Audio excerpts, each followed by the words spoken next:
Los Angeles, when Southern California last faced Washington State in 2014, safety Chris Hawkins remembers preparing for an offense-ready, willing and able to throw the ball on nearly every play.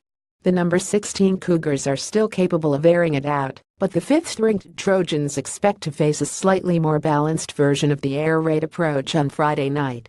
"The last time we went up there we were getting ready to have 80 snaps of passing," Hawkins said. "Now it's more of get their backs the ball, whether it be handing it off or throwing it to them out of the backfield. They really like to get their running backs involved."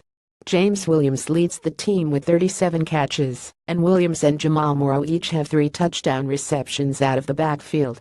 Williams, Morrow, and Gerard Wicks have combined to average 19 carries per game, usually when quarterback Luke Falk recognizes there are not enough defenders around the line of scrimmage and changes the play to a run. Nearly everything Coach Mike Leach does is about forcing the opposing defense to tackle in open space, and Hawkins believes the USC secondary is ready for the challenge. "We've been better at tackling throughout the year," Hawkins said. "We started off pretty iffy tackling, but now we're toward the 5th game, and we're tackling pretty well as a whole defense. Tackling is the key this week." USC also can help itself by continuing its role when it comes to turnovers. The Trojans had 10 takeaways in its previous 2 games. Sophomore quarterback Jack Jones has 3 interceptions, including 2 in last weekend's 30-20 victory at California. Hawkins and Achille Ross each had 1 interception as the Golden Bears turned it over 6 times.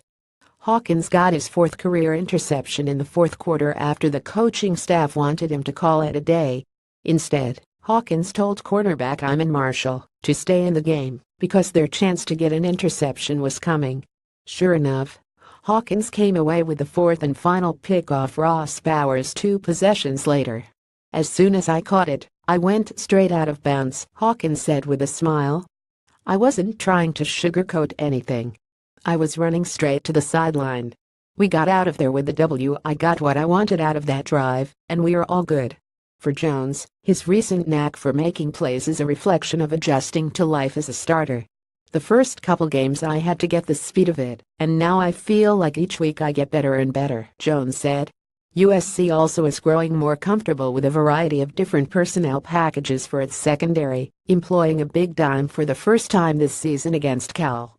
There were 4 safeties among the 6 defensive backs on the field, with Matt Lopez joining Ross, Hawkins, and Marvell Tell in a formation that could come in handy against Washington State. Marvell was able to go down there and play linebacker. "He was able to really get in the box, make some tackles for us, but it also put speed on the field," Hawkins said. "With 10 personnel, which is 4 receivers, we're at a disadvantage if you put a linebacker out there versus a quick, fast guy. It worked out for us." Washington State has added wrinkles USC didn't see in their previous meeting, and vice versa, but Hawkins believes the game will come down to the Trojans' secondary against the Cougars' prolific passing offense. "It's a big 7-0-7 game," Hawkins said. More AP College Football collegefootball.ap.org and twitter.com of TOP25. Copyright 2017 The Associated Press. All rights reserved. This material may not be published, broadcast, rewritten or redistributed